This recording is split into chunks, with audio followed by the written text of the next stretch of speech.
நேற்று 7/12/2025 அன்னைக்கு நவநீத கிருஷ்ணன் என்பவர் ஸ்டேஷனில் ஒரு கம்ப்ளைண்ட் கொடுத்துருக்காரு.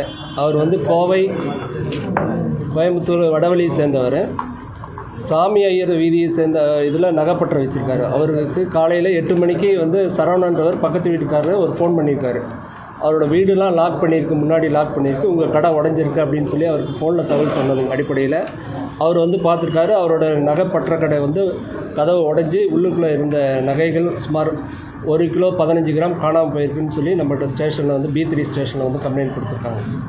கொடுத்த உடனே நாங்கள் விசாரணையை ஆரம்பித்து கமிஷனர் அவர்களோட உத்தரவு அடிப்படையில் உக்கடம் ஏசி அவர்களோட தலைமையில் B3 லாண்ட் ஆர்டர் இன்ஸ்பெக்டர் மற்றும் ஒரு B3 ஐவிங் இன்ஸ்பெக்டர் பாஸ்கர் இவங்க தலைமையிலையும் மற்ற சில இன்ஸ்பெக்டரையும் நம்ம ஹெல்ப்புக்கு எடுத்துக்கிட்டு தனிப்படை அமைச்சு இதை புலனாய்வு செய்ய ஆரம்பித்தோம்.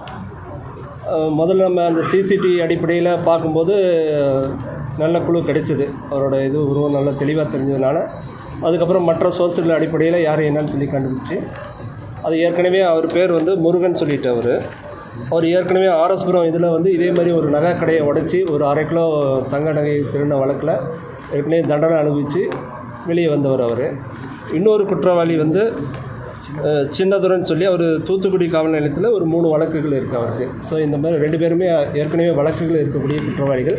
இவங்களோட அடையாளம் நம்ம சிசிடிவி மூலம் நமக்கு தெரிஞ்சதன் அடிப்படையில் அவங்க இருக்கிற வீடு நம்ம போய் இது பண்ணி அவங்கள பிடிச்சதில் அந்த நகையெல்லாம் நம்ம ரெக்கவரி பண்ணிட்டோம்.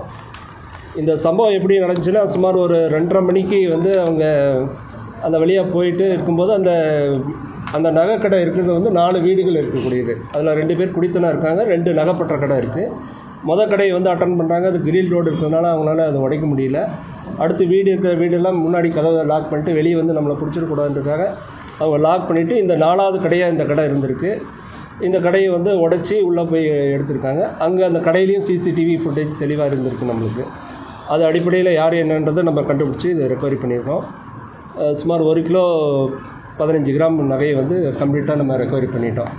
இதுக்கு முக்கியமாக நம்மளுக்கு ஹெல்ப் பண்ணது சிசிடிவியோட ஏற்கனவே குற்றவாளிகளை பற்றி நம்மளுடைய எக்ஸ்பீரியன்ஸ் நாலேஜ் இருந்ததுனாலையும் இந்த கேஸை ஈஸியாக டிடெக்ட் பண்ண முடியுது.